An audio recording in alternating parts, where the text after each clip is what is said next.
We're gonna have to make this a two-part video. I apologize, but my mother comes before you guys. Um, so, yeah, most people would rather wait for a chance that they will fulfill their destiny rather than to make the choice to actually grab it. I'm guilty of this. I'm guilty of this, making a choice to sit around and wait for a chance. You know, for maybe the radios will start playing my music. Well, how are they going to play my music if I don't send it to them? Well, someone will discover me. Well, how are they going to discover you if you don't literally flood the market with what your product is? So again, it's definitely a choice. Forget your dreams. We already talked about that. If they're not your dreams, then forget them. Don't do anybody else's dreams, and don't settle for something that isn't your dream. This was a really good one. Think of this world like Christmas morning, and think of God like Santa Claus. He placed just one thing for each person underneath the tree. Don't grab somebody else's gift. Grab your gift. What is that thing that you do well? Grab it, cultivate it, even if it doesn't make you a bunch of cash. Grab it and cultivate it, because that's something that you owe the world. And if you don't give it to them, you're selling yourself short, and you're not giving this world what you were put here for. Never tell me or another person what I can't do. How do you know I can't do it? I'm kind of like that. If someone tells me I can't do something, I kind of get fired up. I'm like, oh, watch me do it. Because not saying something like you can't do, hey, don't speed. Oh, watch me speed. Meaning someone tells me I'm incapable of doing something. I remember the first time I told my dad I was going to be a national champion wrestler. He tried to tell me to set realistic goals, and it kind of fired me up. And I was like, well, watch me, just to prove him wrong, you know. Plus, I was pretty arrogant, so that helped a little bit. A pessimist sees the difficulty in every opportunity. An optimist sees the opportunity in every difficulty. That was Winston Churchill. When God plants something in your spirit, embrace it, or embrace where the energy takes you. This is actually something in a couple other books that are spirituality books. I think John Eldredge talks about this. If God placed it in your heart, right? If you have a desire to do something, that means God placed it there. That means He will open the doors eventually for you to do it, but you have to cultivate it. When I first started thinking that I wanted to be a professional singer, I was a freshman in college, and my friends and I went to American Idol. And the arrogant self that I am, I looked at the contract that they were going to have everybody sign. I said, no way, they're trying to take all my money, right? So stupid. I'm just a stupid kid. Samuel, you don't have any money. Second time I went back. Third time I went back. Fourth time I went back. X Factor and The Voice and all these different shows, and it never worked out, right? But I continued to cultivate what I was doing. I tried to get recordings, and I had a record deal in LA for a little while. That fell through, and everything just kept falling through. Nothing quite worked out, and finally I have stuff on iTunes, like 10 years later, 12 years later. Yeah, that was 2003. 14 years.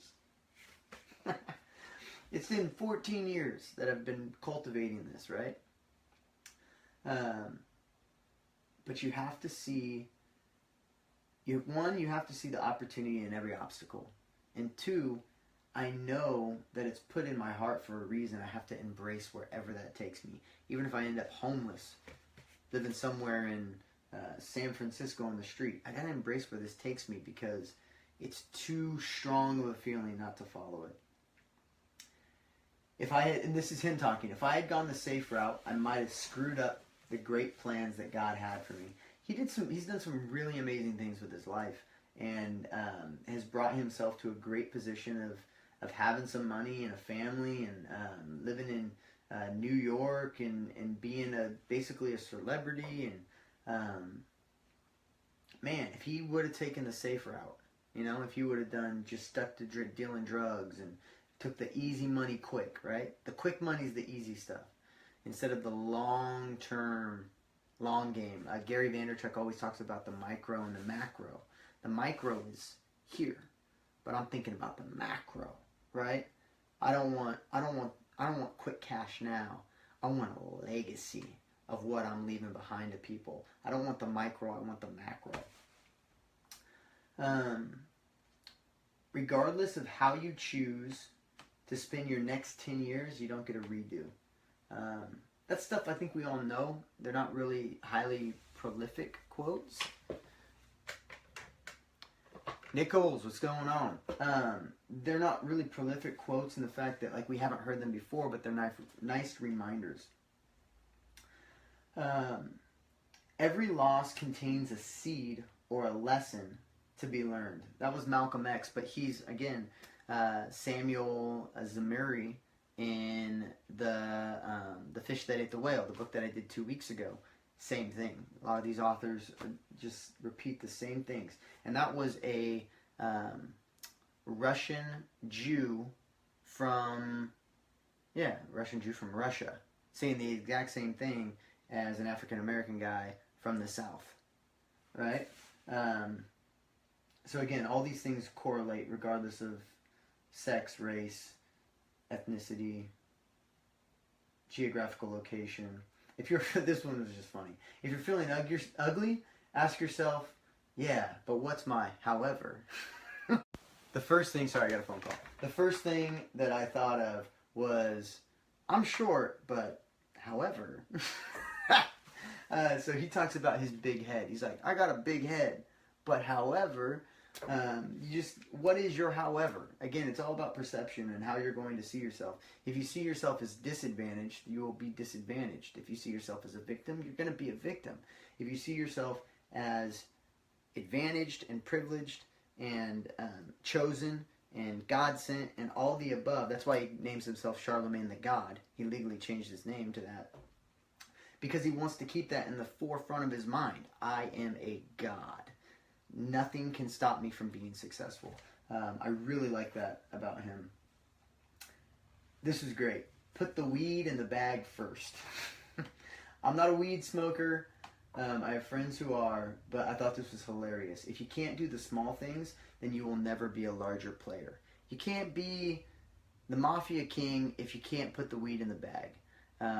Just continuously, over and over and over and over and over, doing the small things that you have to do every day. Until you can do those small things, you cannot do the larger things that you really want to accomplish. And this rings true with me too. I got a hard time waking up when I got nothing on the docket, right? When all I have is emails and promotions for myself. It's tough for me to wake up. Often the smartest moves you make don't make you a pretty penny. That goes back to, again, you got to have the guts to take opportunities that don't have monetary cash value attached to them. This was great. Being active on social media can amplify what you do, but it in itself is not work. If you would not be laughed at, be first to laugh at yourself. Benjamin Franklin. Too many people want to be the noun without being the verb. I want to be an entrepreneur. Put the weed in the bag, bro. Too many people want to be the noun without the verbs. Sometimes this was great. Sometimes the only apology you can give is truly changing your behavior. The only way I can lose is if I allow myself to believe that America is structured to make me feel inferior. Let me repeat that.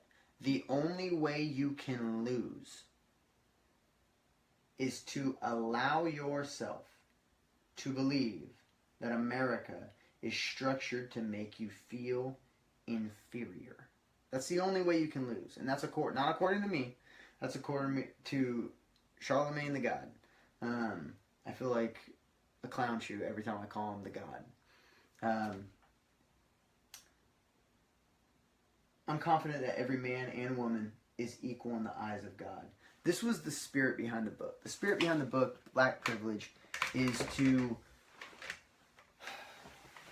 help minorities see themselves as privileged. If you don't see yourselves as privileged, you're not going to achieve. I truly see myself as privileged despite having the disabilities that I do have. I'm lucky to be here. Gary Vaynerchuk always talks about the odds of you even being a human is insane. So trust me, the odds are in your favor. The only criticism I have of this book is, despite him saying that he understands that he has built-in prejudice that has been taught to him, because we all know racism is taught, he still lets it come out in the book. He makes some crazy claims that 80% of white people are racist. He says, with no factual, clearly, there's no facts behind that. He calls all white people the white devil, which is insane to me. Again, clearly racist in a book that is contradicting itself with some great material. So that would be my only criticism of the book. Other than that, it was a 5-star. So I'm going to knock it down to 4, just because it contradicts itself at the very end, too. It was like the last chapter and a half. He just felt like he had to say that. And I can see that maybe some people who feel that they are disadvantaged need to hear that in order to listen to the first stuff. Listen to what kind of prefaces that. So for that reason, I can definitely accept that it's in there, because some people need to know that he does have some animosity towards the quote-unquote system. So again, this is an extremely long book review. I did 2 books, and they both were fantastic, so I have a bunch from both. The next one is Trust Me, I'm Lying by Ryan Holiday. Ryan Holiday is the guy who wrote Ego is the Enemy. He's the guy who wrote The Obstacle is the Way. He was the advertisement guy for American Apparel during their rise and during their fall. And so this is the book he wrote after the fall. And he kind of lets us in on the inside of how media manipulates all of our information and what we actually get. So he talks about a news funnel. So here's all the news, right? This big thing is all the news, everything that happens. Here's the stuff that the media deems newsworthy. Here's the stuff that they actually print and air. And then here's the stuff that goes viral that you actually see. And so you're getting this piece of the news, but you're not getting this, what actually has happened today. So he who feeds the monster the most hopes he will be eaten last. Talking about the monster that is media. So let me give you a little insight. So when he was promoting for the book, They'll Serve Beer in Hell. I hope they serve beer in hell. What he did was they put up a couple billboards, and then him and his girlfriend vandalized the billboards themselves. And then when they vandalized the billboards, they took a picture of it, anonymously sent it into a blog. And then that blog posted it, and it went up the chain, right, till it hit mainstream news. And by the end of it, he had feminists in New York, like, vandalizing all of his billboards. It became a national thing. They did Letterman, they did The Tonight Show, they did, like, it just blew up, right? But it's all from what he wanted. He manipulated the media into believing that there was hate out there for this book, and then got hate to transpire for the book, which was crazy, right? And so that's basically his whole premise and the argument for the book, is that the media plays on our hate. There's an interesting quote that if a post stirs up anger in someone, they are 10 times more likely to share it. And because we are working with a system now that is all based off of clicks, right? Then that's what people are going to post. That's what blogs are going to post, because they want the most clicks. They want the most shares. They want the most clicks. Then they can sell that to ad companies. They don't really care how they get the click. So in a country governed by political opinion is governed by the press. wouldn't it make sense to understand who governs the press? And that's what he's trying to make the point.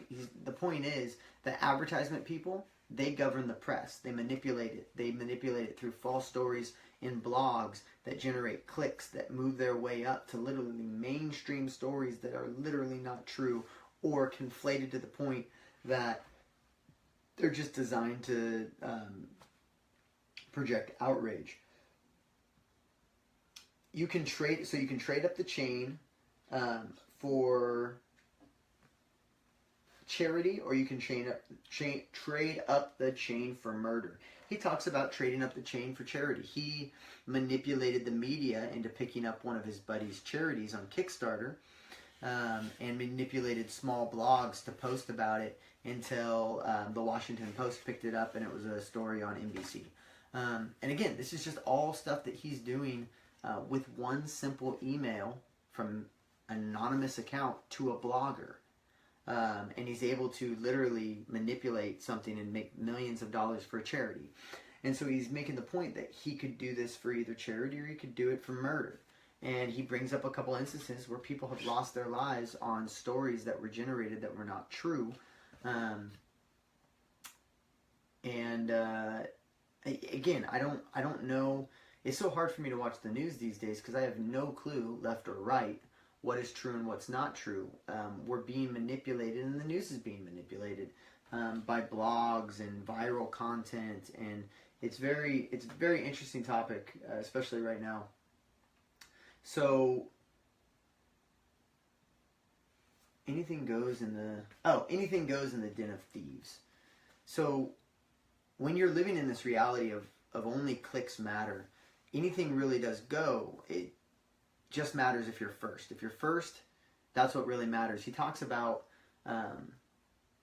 newspapers. They used to, so in is really cool. There's some quotes in the book from like 1890, and their newspaper headlines, and the headlines look exactly like the blog posts today. They're very vague. They're very, one of the examples he gave was war declared, and then in very small print it said in 15 minutes. Okay, it was doing a play off of words, but the big title was war declared. But the reason they were like that is because newspapers were the one-off problem, right? I sell one newspaper at a time. Extra, extra, read all about it. War declared, extra, extra, selling like for a penny, right? Selling all these newspapers. And then they get the paper and they go, war declared in 15 minutes. Read the article. Blah, blah, blah. We're on the brink of war with, I bought the paper, but the war really wasn't declared.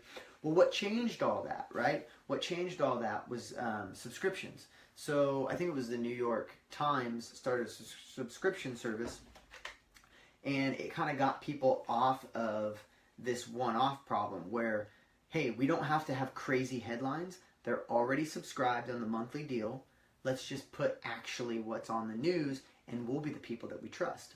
Well, when the internet came along, we got the one-off problem again, because now clicks, right? Clicks can be sold, and all I want is clicks. I want 400 clicks today, or I want 4 million clicks today. And if I get 4 million clicks, then I can sell those clicks to advertisers to put ads on my deal. So how do I get the clicks? War declared in 15 minutes. It's interesting because we're seeing a little bit of a trend away from that again into subscriptions. I don't know if any of you are subscribers of particular news outlets that are podcasts now. And these podcasts, like the Joe Rogan Show or the Ben Shapiro Show, these shows, and I'm sure there's shows on both sides, left and right, but these shows are making subscriptions, right? And they're not throwing crazy names at you or big blog posts or big things to catch your eye. They're just giving you the news as they see it. It's still biased. All news is biased, left or right. There is no unbiased news, regardless of what CNN will tell you. So we're seeing more subscriptions come out, and I'm curious to see if it's going to go that way. That wasn't necessarily in the book. That was just an observation that I had after reading the book. Oh, this was interesting. So, like, they talked about viral content in Detroit and how a couple, like, deserted pictures of Detroit went viral, but if there were any people in the pictures, those pictures didn't go viral.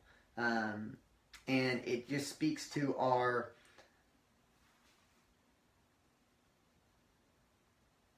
desire not to want to see some of those things. When we see a person, it makes it very, very real. When things like, I didn't know this, there's 50,000 dogs roaming the streets of Detroit. You would never know that because we don't talk about those problems. That's an insane problem that 50,000 dogs are roaming the streets of Detroit. Now, will anybody talk about that in the mainstream media? No, because it doesn't generate clicks. Again, if something is making you angry, you're 10 times more likely to click on it. The media knows that. The most powerful predictor of what spreads online is anger. Negative footage arouses you and arouses your likelihood that you will actually share it. Stories with useful information are the least likely to be shared. A click is a click and a view is a view. Bloggers don't care how they get it. We already talked about in 1890 the similar news article postings that were going up. The products of our imagination become the solid facts of society. We literally manifest this idea of what is happening, and it becomes like factual. Like once something's been in the news for a while and hasn't been refuted or hasn't even been challenged, it starts to become like very, very factual. They were talking about the Baltimore. I think there was a white supremacy riot in Baltimore. Turns out there was only like one guy there with a shirt that was racist, and then there was like 15 other people. It's like, okay, but like the news has covered it quite a little bit about the rally that went on in Baltimore. And so again, it's this idea. This was a crazy one. I saw it happen live. We just saw the riots in Charlottesville, not riots, the protest, and there were white supremacists in Charlottesville, and some idiot drove his car into a crowd and killed one person. They very quickly and sidebarred that a helicopter taking off at the police station, I think, or somewhere,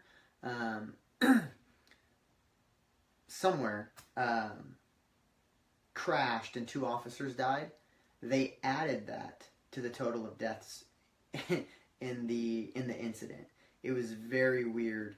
2 guys died in a helicopter crash unrelated to the riots, and they added it to the death toll. They said the death toll is now at 3. Well, no, the death toll's at 1, and then 2 guys died in a helicopter crash. Where they were going, maybe they were going over there, but it had nothing to do with that. They just either there was a malfunction. I don't even know how they died. They didn't even elaborate on it. They did it so quick that they could just add those 2 unfortunate deaths to a very horrible thing as well. 2 very horrible things. Let's just combine them and make it a big problem. The products of our imagination. The media doesn't mind getting paid to be wrong, right? And sometimes they get a dual benefit. When bloggers put up something wrong, they actually get a second chance to be clicked on. So they actually like being wrong. That just means more clicks, more stories. News at best right now is a false reality. Studio invents anything designed to attract attention of the media. Pseudo events. Pseudo events are designed to just attract media, and we watch them. The Grammys and global. I can't even talk right now. Golden Globes, the AMAs. Like these are pseudo events. These events don't mean anything. They're just there to generate media attention, and we all watch like little sheep and simpletons. And so this book is truly horribly revealing on the insights that he gives. And I recommend, this is 6-star book. Every single person in America needs to read this book right now. The sad thing is, I think he published it back in like 2010, so no one's listening. I'm listening, Ryan. The sad thing is, the true profession of the media should be to help the best interest of the reader, but that's just not the case anymore. All in all, guys, these were two great books. Again, Black Privilege by Charlamain the God and Trust Me, I'm Lying by Ryan Holiday. Awesome books. I'm going to visit them over and over again. Pick out pearls of wisdom from them. Next week, I got production all week pretty much. I told you yesterday I was in San Francisco, and then I have a shoot Wednesday, Thursday, Friday. I'm not exactly sure what it's for because I haven't looked at the call sheet. It's probably in right now, and I got to get to bed because I know my call time's at like 4 a.m. So I got to check that out. And then Saturday, we got the fights. McGregor, he's going to fight Floyd Mayweather. If anything, it'll be fun to watch. So that's what I got for you guys. This is my thought of the week. What about your life would change? What about your life will change when you know and see how you are being manipulated? What about your life would change if you could see how and why you are being manipulated by the things that you intake? Again, I challenge anybody to read this book. Take a look at it, left and right. It's pretty scary, regardless of what you believe politically. I already looked at the news with a grain of salt, and now it's just like a whole bag of salt. You guys have a great week, and I will see you on Sunday. Later.